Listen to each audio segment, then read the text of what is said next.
वाहिगुरु जी का खालसा वाहिगुरु जी की फतेह। संगत टैलीविजन के इस विशेष प्रोग्राम के विच आप सब का स्वागत है। आप जानते हो कि कलगीधर पातशाह के सिखरले 52 बचनों आप सब के सन्मुख करने के लिए लड़ीवार प्रोग्राम चल रहा है और लड़ीवार 52 बचनों की गल करदियां करदियां अज आप 32वें बचन ते पहुंचे हाँ। और इस बचन दे विच कलगीधर पातशाह ने सिख नूं हुक्म किया है कि कर्मां विच खचित कर्मकांडियां दे उपदेशां वल ध्यान नहीं देना। इसका दूजा भाव यह हो गया कि उपदेश सिर्फ गुरमत दा, गुरबाणी दा ते सतगुरु दा ही मनना है। कर्मकांडियां दे उपदेशां वल उन्हां दे कहने वाल ध्यान क्यों नहीं देना जिहड़े कर्मकांड विच ही खचित होए हुए ने। सतगुरु दा शब्द है कर्मकांडां विच खचित कर्मकांडियां दे उपदेश वल ध्यान नहीं देना। इस गल नूं थोड़ा जिहा आपां सिद्धांतक तौर पर समझने की कोशिश करते हैं। भाई कान सिंह नाभा दा रचिया गुरमत मारतंड है, 2 भागां विच मिलदा। श्रोमणी गुरुद्वारा प्रबंधक कमेटी का छापिया होया गुरमत मारतंड दे विच सिख फलसफे की गल अपने ही अंदाज च भाई कान सिंह नाभा जी ने की है। उस ਉਹਦੇ ਵਿੱਚ ਸਿੱਖ ਨੂੰ ਸਮਝਾਉਂਦੇ ਹੋਏ कर्मकांड ਦੇ ਬਾਰੇ ਭਾਈ ਕਾਨ ਸਿੰਘ ਨਾਭਾ ਜੀ ਆਖਦੇ ਨੇ ਕਿ ਵਿਦਾਂਤ ਗ੍ਰੰਥਾਂ ਦੇ ਜਿੰਨੇ ਪ੍ਰਕਰਨ ਨੇ ਉਹਨਾਂ ਨੂੰ 3 ਭਾਗਾਂ ਵਿੱਚ ਵੰਡਿਆ ਗਿਆ। ਉਹ 3 ਭਾਗ ਹਨ।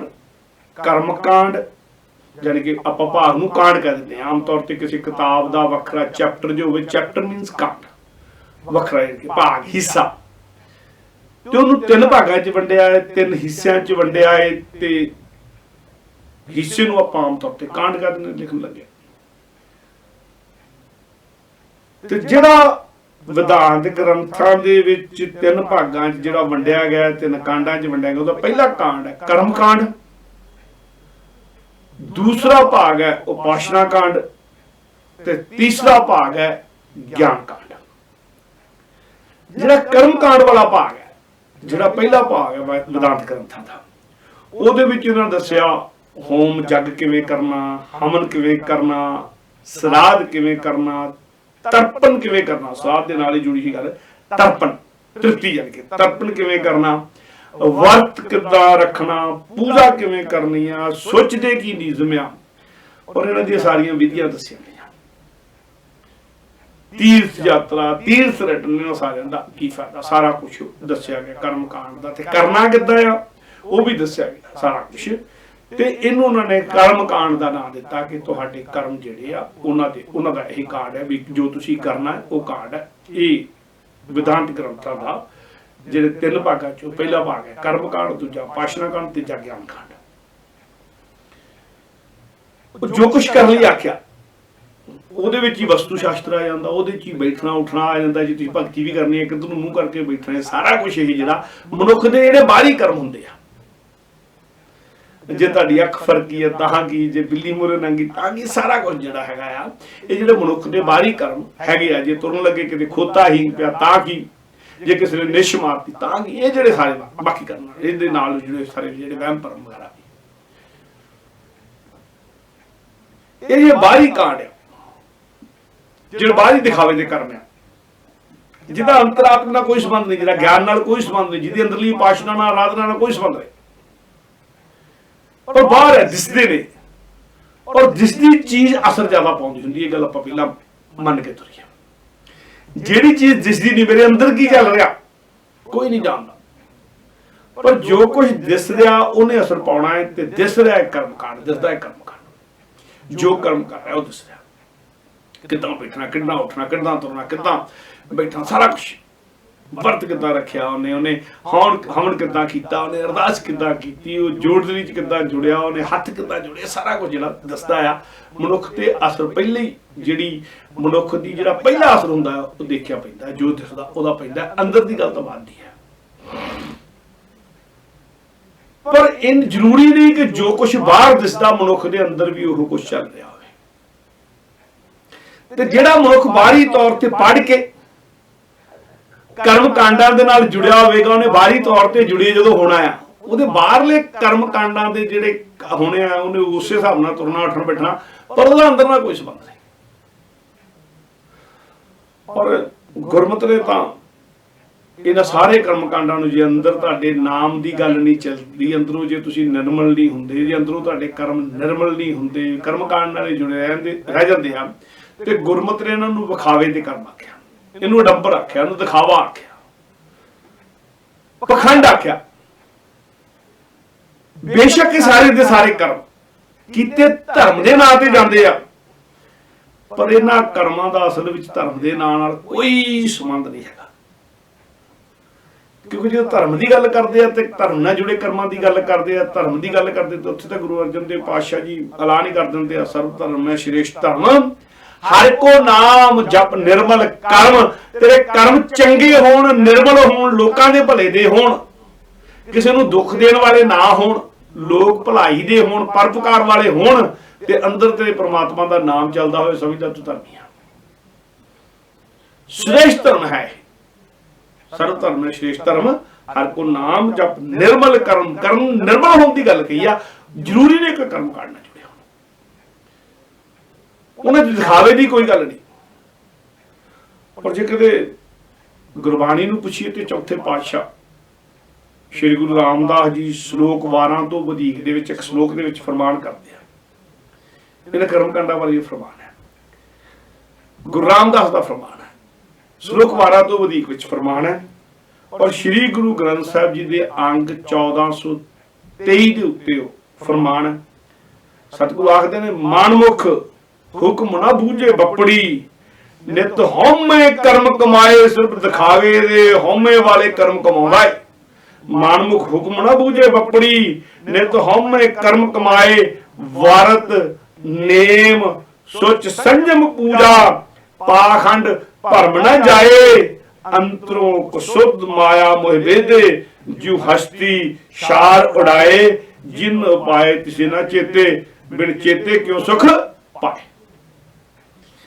कि जिन्हें परमात्मा ने पैदा किया उन्हें चेते नहीं करता, पर बाहर बाहर कर्म करता है ताकि उन्होंने माया के नाल संबंध बनया रहे। और इसी करके जिहड़े साडे पुराने विद्वान ने बड़ी बारी शब्द वरत्या, तुहानूं पुरानी लिखतां 'च मिल जांदा होएगा कि जिहड़े गुरु नानक साहब तो पहला लोक धर्मी कह जाते लोग सन, पंडित आदि सन, पांदे सन, उन्होंने अपने हलवे मांडे लिए लोगों को कर्मा कांडां 'च पाया होया सी। और उसदा कुछ कुछ देखा देखी साडे 'च भी आ गया। साडा प्रचारक लाना भी, साडा पुजारी लाना भी कर्म कांडां 'च पाई जांदा, क्योंकि कर्म कांडां दे विच फस के ही लोकां ने तुहानूं माया देनी है। जे तुसीं कहो भी गल ही बड़ी सीधी आ कि निर्मल तेरे कर्म साफ होने चाहिए आ, लोग भलाई दे होने चाहिए, परोपकार होने चाहिए आ, नाम जप बस बैठ के, ते वो गल तो सीधी सीधी होगी ना। पर गुरमत ने सीधी सीधी गल कीती है। गुरमत कहता सीधा सीधा गाड़ी राह ते गुरमत नूं कहा गया गाड़ी राह इत्थों गड्ढा लंघ सकदा। ये विंगियां तिंगियां गलियां नहीं, कोई उजड़ राह नहीं, गुरमत दा राह गाड़ी राह आपां कहंदे आ। ते गाड़ी राह नूं आख्या विद्वानां ने, अनुभवी पुरुषां ने, महापुरुषां ने कि इहदे विच कोई वलफ्रेम है ही नहीं, कोई विंग तिड़क है ही नहीं। गाड़ी राह सीधा सीधा जाना, बस परमात्मा का नाम जपना ते चंगे कर्म करने आ। सर्व धर्म में श्रेष्ठ धर्म हो गया। सतगुरु ने तो बचन की गल की है। गुरमत ने सेवा ते सिमरन नूं ही मुक्ति का मार्ग आख्या। उहदे चों कर्म कांड कढ दिता बिल्कुल। एक तू सेवा कर खलकत दी, क्योंकि खलकत दे विच खालक वस रहा, ते खलकत दी सेवा करदे होए तैनूं हंकार ना होए तू सेवा कर रहा खलकत दी, तू किसी नूं दे रहा, तू खलकत च वसदे खालक नूं देखण दे लई ओहदा सिमरन भी कर, ਉਹਦੇ ਸਿਮਰਨ ਦੇ ਨਾਲ ਵੀ ਜੁੜ। ਸੇਵਾ ਕਰਦਿਆਂ ਹੋਇਆਂ ਤੈਨੂੰ ਲੱਗੇ ਕਿ ਤੂੰ ਕਿਸੇ ਦੇ ਉੱਤੇ ਕੋਈ ਵਾਧੂ ਅਹਿਸਾਨ ਨਹੀਂ ਕਰ ਰਿਹਾ, ਤੂੰ ਤਾਂ ਆਪਣਾ ਜੀਵਨ ਸੁਧਾਰ ਰਿਹਾ। ਸੋ ਸੇਵਾ ਤੇ ਸਿਮਰਨ ਦਾ ਮਾਰਗ ਦਿਖਾਇਆ। ਤੇ ਨਾਮ ਨਾਲ ਜੁੜਨ ਤੋਂ ਬਿਨਾਂ, ਸਿਮਰਨ ਨਾਲ ਜੁੜਨ ਤੋਂ ਬਿਨਾਂ, ਅੰਤਰਾਤਮੇ ਤੋਂ ਉਸ ਪ੍ਰਮਾਤਮਾ ਦੀ ਯਾਦ ਨਾਲ ਜੁੜੇ ਤੋਂ ਬਿਨਾਂ ਮਨੁੱਖ ਜਿੰਨੇ ਮਰਜੀ ਜਿਹੜੇ ਮਰਜੀ ਕਰਮ ਕਰ ਰਿਹਾ, ਗੁਰਮਤਿ ਨੇ ਗੱਲ ਕਹੀ ਆ ਕੋਈ ਜਮਾਂ ਦੀ ਮਾਰ ਤੋਂ ਨਹੀਂ ਬਚ ਸਕਦਾ। ਗੁਰਬਾਣੀ ਤੋਂ ਪੁਸ਼ਟੀ ਗਵਾ ਲੈਂਦੇ ਆ। ਸਾਰੰਗ ਦੀ ਵਾਰ ਦੇ ਵਿੱਚ ਤੀਜੇ ਪਾਤਸ਼ਾਹ ਗੁਰੂ ਅਮਰਦਾਸ ਜੀ ਦਾ ਫਰਮਾਨ ਹੈ ਕਿ ਜਿਨੀ ਨਾਮ ਵਸਾਰਿਆ ਬਹੁ ਕਰਮ ਕਮਾਵੇ ਹੋਰ, ਨਾਨਕ ਜੰਪੁਰ ਬੱਧੇ ਮਾਰੀਏ ਜਿਉ ਸੰਨੀ ਉੱਪਰ ਚੋਰ। ਕਿ ਨਾਮ ਨੂੰ ਵਸਾਰਿਆ ਹੋਇਆ ਜਿਨ੍ਹਾਂ ਨੇ ਪ੍ਰਮਾਤਮਾ ਦੀ ਹੋਂਦ ਦੀ ਯਕੀਨ ਨਹੀਂ ਲਿਆਂਦਾ ਹੋਇਆ, ਉਹ ਜਿੰਨੇ ਮਰਜ਼ੀ ਚੰਗੇ ਕਰਮ ਕਰੀ ਜਾਣ, ਬੇਸ਼ੱਕ ਜਿੰਨੀ ਨਾਮ ਵਸਾਰਿਆ ਬਹੁਤ ਕਰਮ ਕਮਾਵੇ ਹੋਰ, ਬਾਕੀ ਬਹੁਤ ਕਰਮ ਕਰਦਾ ਹੈ, ਬਹੁਤ ਚੰਗੇ ਚੰਗੇ ਕਰਮ ਵੀ ਕਰਦਾ ਹੈ। ਨਾਨਕ ਜੰਪੁਰ ਬੱਧੇ ਮਾਰੀ, ਉਹਨਾਂ ਨੂੰ ਜੰਪੁਰ ਜਾ ਕੇ ਉਦਾਂ ਹੀ ਮਾਰ ਪੈਣੀ ਹੈ ਜਿੱਦਾਂ ਸੰਨੀ ਦੇ ਉੱਪਰ ਸੰਨ ਲਾਉਂਦਾ ਕੋਈ ਚੋਰ ਫੜਿਆ ਜਾਵੇ ਤੂੰ ਲੋਕੀ ਕੁੱਟ ਕੇ ਮਾਰ ਦਿੰਦੀ, ਉਦਾਂ ਦੇ ਹਾਲਾਤ ਉਹਦਾ ਹੋਣਾ ਜੋ ਸੰਨੀ ਉੱਪਰ ਚੋਰ। ਤੇ ਇਹ ਮਹਾਵਾਕ ਸਾਰੰਗ ਦੀ ਵਾਰ ਦੇ ਵਿੱਚ ਸ੍ਰੀ ਗੁਰੂ ਗ੍ਰੰਥ ਸਾਹਿਬ ਜੀ ਦੇ ਅੰਗ 1247 ਉੱਤੇ ਅੰਕਿਤ ਹੈ। ਇਸੇ ਤਰ੍ਹਾਂ ਭੈਰੋ ਰਾਗ ਦੇ ਵਿੱਚ ਵੀ ਤੀਜੇ ਪਾਤਸ਼ਾਹ ਜੀ ਨੇ ਆਖਿਆ। ਗੁਰੂ ਅਮਰਦਾਸ ਦੇ ਫਰਮਾਨ ਹੈ ਭੈਰੋ ਰਾਗ ਦੇ ਵਿੱਚ ਵੀ ਇੱਕ ਤਰ੍ਹਾਂ ਦੀ ਪੁਸ਼ਟੀ ਹੈ। ਉਹ ਕਹਿੰਦੇ ਕਿਉਂ ਅਸੀਂ ਗੱਲ ਕਰ ਰਹੇ ਹਾਂ ਕਿ ਸਿਮਰਨ ਨਾਲ ਹੀ ਪਾਰ ਉਤਾਰਾ ਹੋਣਾ, ਸੇਵਾ ਦੇ ਨਾਲ ਹੀ ਹੋਣਾ ਹੈਗਾ। ਜੇ ਸਿਮਰਨ ਦੇ ਨਾਲ ਸੇਵਾ ਜੁੜ ਗਈ ਤਾਂ ਹੋਣਾ ਆ, ਸੇਵਾ ਤੇ ਸਿਮਰਨ ਦੋਨੇ ਇਕੱਠੇ ਚੱਲਣਗੇ ਤਾਂ ਹੋਣਾ ਆ। ਕੱਲੇ ਕਰਮਾਂ ਨਾਲ ਨਹੀਂ ਹੋਣਾ, ਕੱਲੇ ਕਰਮ ਕਾਂਡ ਨਾਲ ਨਹੀਂ ਹੋਣਾ ਹੈਗਾ। ਉਹ ਸਤਿਗੁਰੂ ਕਹਿੰਦੇ ਆ, ਗੁਰੂ ਅਮਰਦਾਸ ਜੀ ਕਹਿੰਦੇ ਕਿਉਂਕਿ ਕਲਯੁਗ ਮੇਂ ਬਹੁ ਕਰਮ ਕਮਾਏ, ਨਾ ਰੁੱਤ ਨਾ ਕਰਮ ਥਾਏ ਪਾਏ। ਕਲਯੁਗ ਮੈਂ ਰਾਮ ਨਾਮ ਹੈ ਸਾਰ, ਗੁਰਮੁਖ ਸਾਚਾ ਲਾਗੇ ਪਿਆਰ। ਉਹ ਕਹਿੰਦੇ ਕਲਯੁਗ ਦਾ ਧਰਮ ਹੀ ਸਿਮਰਨ ਹੈ, ਕਲਯੁਗ ਦਾ ਧਰਮ ਹੀ ਸੇਵਾ ਹੈ, ਕਲਯੁਗ ਦਾ ਧਰਮ ਹੀ ਗੁਰੂ ਦਾ ਸਤਿਗੁਰ ਦਾ ਨਾਮ ਲੈ ਕੇ ਗੁਰਮੰਤਰ ਦਾ ਜਾਪ ਹੈ। ਤੇ ਜਿਵੇਂ ਸਤਿਗੁਰ ਕਹਿੰਦਾ ਲੋਕਾਂ ਦੀ ਪਰਉਪਕਾਰ ਲਈ ਸੇਵਾ ਕਰਨੀ, ਉਹ ਹੈ। ਇੱਥੇ ਕਰਮਕਾਂਡ ਕਲਯੁਗ ਵਿੱਚ ਨਹੀਂ ਚੱਲਦਾ। ਪਹਿਲਾਂ ਕਿਤੇ ਕਿਤੇ ਚੱਲਦੇ ਵੀ ਹੋਣਗੇ, ਜਦੋਂ ਕਿਤੇ ਦਿੱਤੇ ਗਏ ਦੁਆਪਰ ਜਾਂ ਤੇਤੀ ਯੁੱਗ ਦੇ ਵਿੱਚ ਉਦੋਂ ਕਿਤੇ ਚੱਲਦੇ ਹੋਣਗੇ, ਪਰ ਕਹਿੰਦੇ ਅੱਜ ਕਲਯੁਗ ਦਾ ਧਰਮ ਦੀ ਅਸੀਂ ਗੱਲ ਕਰ ਰਹੇ ਹਾਂ। ਗੁਰੂ ਅਮਰਦਾਸ ਪਾਤਸ਼ਾਹ ਨੇ ਹੁਣ ਨਹੀਂ ਚੱਲਦੇ, ਇਸ ਕਲਯੁਗ ਦੇ ਵਿੱਚ ਨਹੀਂ ਚੱਲਦੇ। ਇੱਥੇ ਤਾਂ ਤੁਹਾਡੇ ਅੰਤਰਾਤਮਾ ਦੀ ਸ਼ੁੱਧੀ ਚੱਲਦੀ ਆ।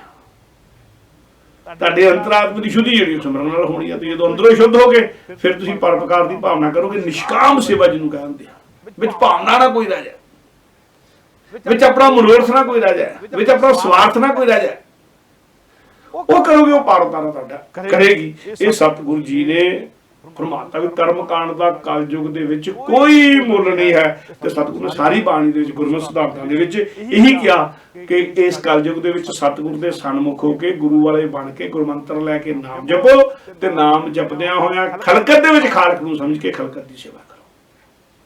ਪਰਉਪਕਾਰ ਵਾਲੀ ਸੇਵਾ, ਨਿਸ਼ਕਾਮ ਵਾਲੀ ਸੇਵਾ, ਹਉਮੈ ਤੋਂ ਦੂਰ ਰਹਿ ਕੇ ਕੀਤੀ ਗਈ ਸੇਵਾ, ਪਰਮਾਤਮਾ ਨੂੰ ਹਾਜ਼ਰ ਨਾਲ ਸਮਝ ਕੇ ਕੀਤੀ ਗਈ ਸੇਵਾ ਜੇ ਕਰੋਗੇ ਤਾਂ ਪਾਰ ਉਤਾਰਾ ਹੋ ਜਾਵੇਗਾ।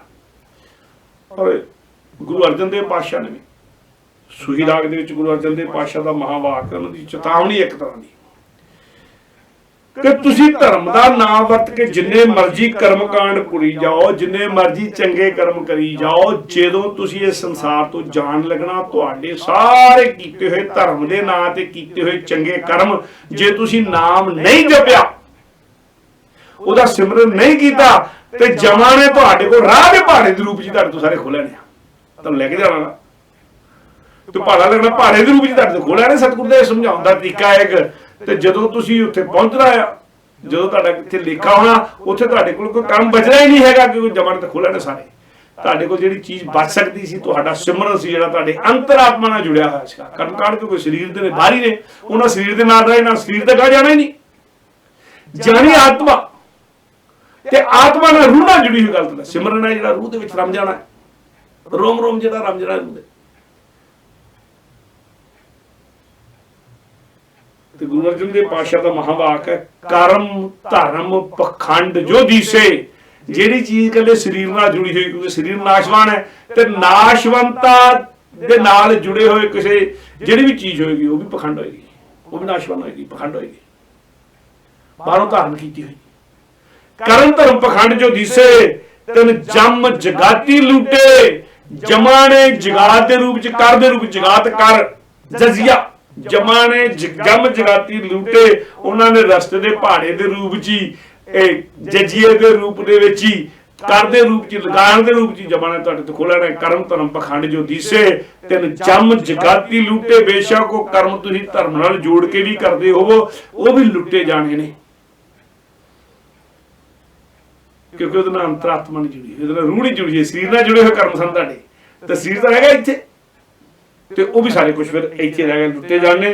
ਤੇ ਸਤਿਗੁਰੂ ਕਹਿੰਦੇ ਜਾਣਾ ਕੀ, ਰੂਹ ਦੀ ਗੱਲ ਜਿਹੜੀ ਹੈ, ਨਿਰਵਾਣ ਕੀਰਤਨ ਗਾਵੋ ਕਰਤੇ ਕਾ, ਜਿੰਨਾ ਤੁਸੀਂ ਪ੍ਰਮਾਤਮਾ ਦਾ, ਅਕਾਲ ਪੁਰਖ ਦਾ ਨਿਰਵਾਣ ਕੀਰਤਨ ਗਾਇਆ ਹੋਵੇਗਾ, ਉਸਤਤ ਕੀਤੀ ਹੋਵੇਗੀ, ਸਿਮਰਨ ਕੀਤਾ ਹੋਵੇਗਾ, ਸਿਮਰਨ ਨੂੰ ਆਪਣੀ ਅੰਤਰਾਤਮਾ ਦੀ ਵਸਤ ਬਣਾਇਆ ਹੋਵੇਗਾ, ਅੰਤਰਾਤਮਾ ਚ ਵਸਾਇਆ ਹੋਵੇਗਾ, ਹਿਰਦੇ ਚ ਵਸਾਇਆ ਹੋਵੇਗਾ, ਉਹ ਤੁਹਾਡੇ ਨਾਲ ਰਹਿਣਾ ਹੈ। ਨਿਰਵਾਣ ਕੀਰਤਨ ਗਾਵੋ ਕਰਤੇ ਕਾ, ਨਿਮਖ ਸਿਮਰਤ ਜਿਤ ਛੂਟੇ, ਉਹ ਤੁਸੀਂ ਇੱਕ ਨਿਮਖ ਵੀ ਕੀਤਾ ਹੋਵੇਗਾ ਨਾ, ਉਹ ਤੁਹਾਡਾ ਸ਼ਿਕਾਰਾ ਕਰਦੇ ਰਿਹਾ।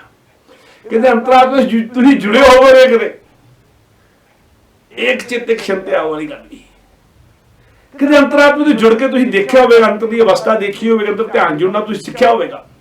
ਔਰ ਇੱਥੇ ਮੈਂ ਇੱਕ ਗੱਲ ਕਹਿ ਰਿਹਾ, ਮਨੁੱਖ ਦੀ ਕਿਸੇ ਵੀ ਪਸ਼ੂ ਦੇ ਨਾਲ ਜੇ ਵਿਲੱਖਣਤਾ ਦੀ ਅਸਰ ਕਹਿ ਕਿ ਕੋਈ ਵੀ ਪਸ਼ੂ, ਕੋਈ ਵੀ ਜੀਵ ਮਨੁੱਖਾ ਜਨਮ ਤੋਂ ਬਿਨਾਂ ਕਿਸੇ ਧਿਆਨ 'ਚ ਨਹੀਂ ਜੁੜ ਸਕਦਾ, ਮਨੁੱਖ ਦੀ ਗੱਲ ਚਾਹੀਏ ਉਹ ਧਿਆਨ 'ਚ ਜੁੜ ਸਕਦਾ। ਉਹ ਪੰਜਾਂ ਗਿਆਨ ਇੰਦਰੀਆਂ ਦੇ ਵਿੱਚ ਜੋ ਕੁਛ ਆਇਆ ਉਹਨੂੰ ਇੱਕ ਥਾਂ ਤੇ ਇਕੱਠਾ ਕਰਕੇ ਰੱਖ ਸਕਦਾ, ਉਹਨੂੰ ਧਿਆਨ ਜੁੜਨਾ ਕਹਿੰਦੇ ਆ। ਮੈਂ ਤੁਹਾਨੂੰ ਅੱਖਾਂ ਨਾਲ ਦੇਖ ਰਿਹਾ, ਪਰ ਤੁਹਾਡੀ ਆਵਾਜ਼ ਤੇ ਕੰਨਾਂ ਨਾਲ ਸੁਣ ਰਿਹਾ ਨਾ, ਤੁਸੀਂ ਟੈਲੀਵਿਜ਼ਨ ਤੇ ਦੇਖ ਰਹੇ ਹੋ, ਅੱਖਾਂ ਨਾਲ ਦੇਖ ਰਹੇ ਟੈਲੀਵਿਜ਼ਨ, ਪਰ ਮੇਰੀ ਆਵਾਜ਼ ਤੁਸੀਂ ਕੰਨਾਂ ਨਾਲ ਸੁਣ ਰਹੇ ਹੋ, ਟੈਲੀਵਿਜ਼ਨ ਦੀ ਆਵਾਜ਼ ਕੰਨਾਂ ਨਾਲ ਸੁਣ ਰਹੇ ਹੋ। ਕਿਵੇਂ ਪਤਾ ਲੱਗੇਗਾ ਕਿ ਜਿਹਨੂੰ ਦੇਖ ਰਹੇ ਹੋ ਉਹੀ ਬੋਲਦਾ? ਬੋਲਣ ਵਾਲਾ ਸਰੋਤ ਜਿਹਦੇ ਨਾਲ ਤੁਸੀਂ ਬੋਲਣ ਦੀ ਗੱਲ ਸੁਣੀ ਹੈ ਉਹ ਕੰਨ ਨੇ, ਦੇਖਣ ਵਾਲਾ ਸਰੋਤ ਅੱਖਾਂ ਨੇ, ਦੋਵਾਂ ਨੂੰ ਇੱਕ ਥਾਂ ਤੇ ਕੌਣ ਕਰਦਾ? ਦੋਵਾਂ ਨੂੰ ਇੱਕ ਥਾਂ ਤੇ ਤੁਹਾਡਾ ਧਿਆਨ ਕਰਦਾ ਹੈ।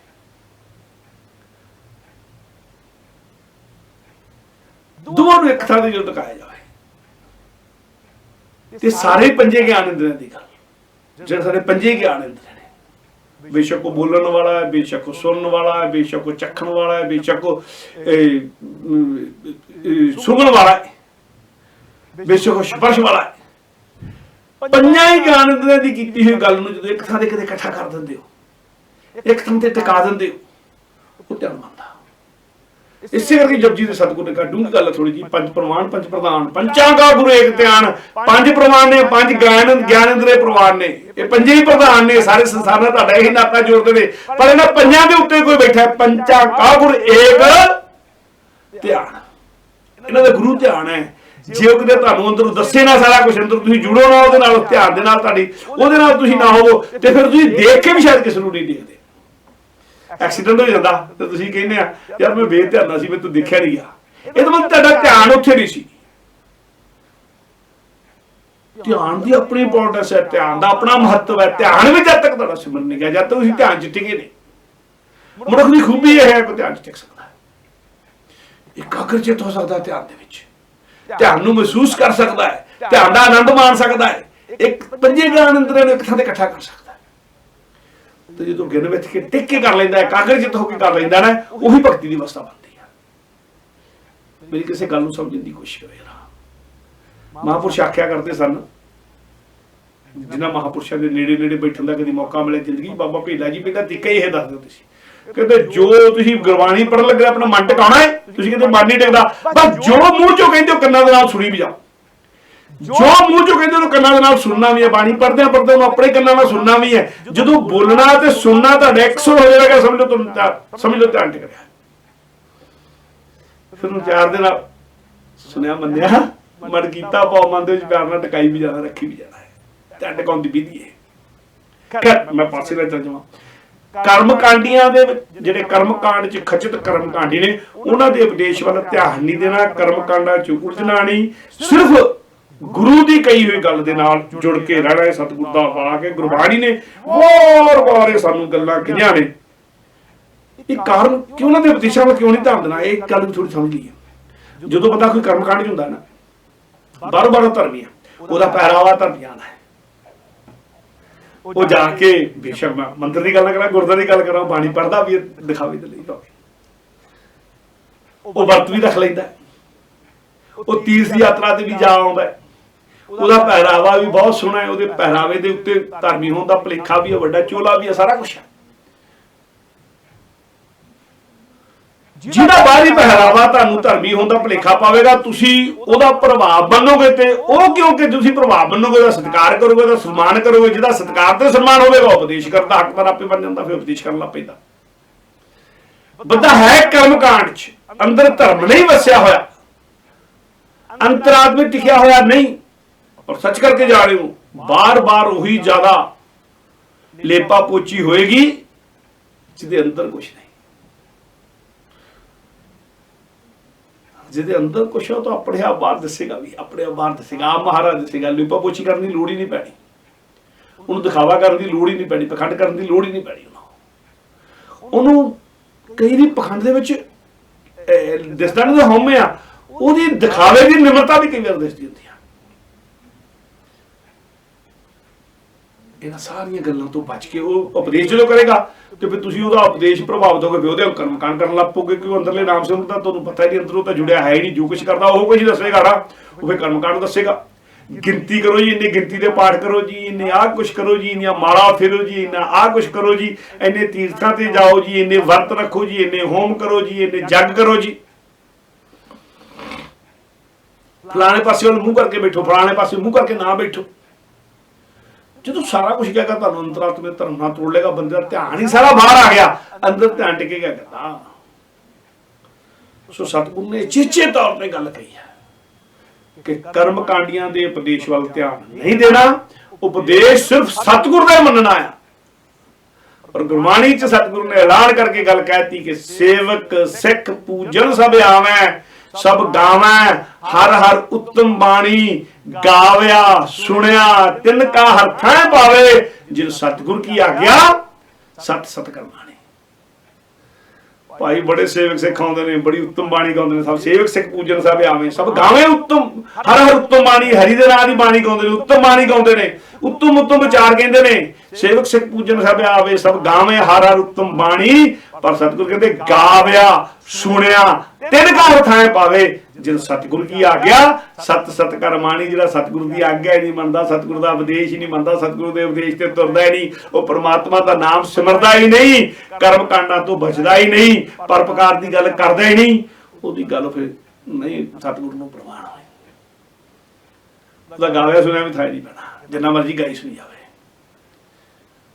ਸੋ ਸਤਿਗੁਰੂ ਦੀ ਇਸ ਗੱਲ ਨੂੰ ਸਾਨੂੰ ਵਾਰ-ਵਾਰ ਸਮਝਣ ਦੀ ਲੋੜ ਹੈ। ਔਰ ਸਤਿਗੁਰੂ ਨੇ ਜਿਹੜਾ ਸਾਨੂੰ 32ਵਾਂ ਉਪਦੇਸ਼ ਦਿੱਤਾ ਖਾਸ ਤੌਰ ਦੇ ਉੱਤੇ, ਔਰ ਇਹਦੀ ਗੁਰਬਾਣੀ ਪੁਸ਼ਟੀ ਕਰਦੀ ਹੈ। ਗੁਰੂ ਅਰਜਨ ਦੇਵ ਜੀ ਮਹਾਰਾਜ ਦਾ ਮਹਾਵਾਕ ਹੈ, ਕਰਮਕਾਂਡ ਬਾਰੇ ਮਹਾਵਾਕ ਹੈ।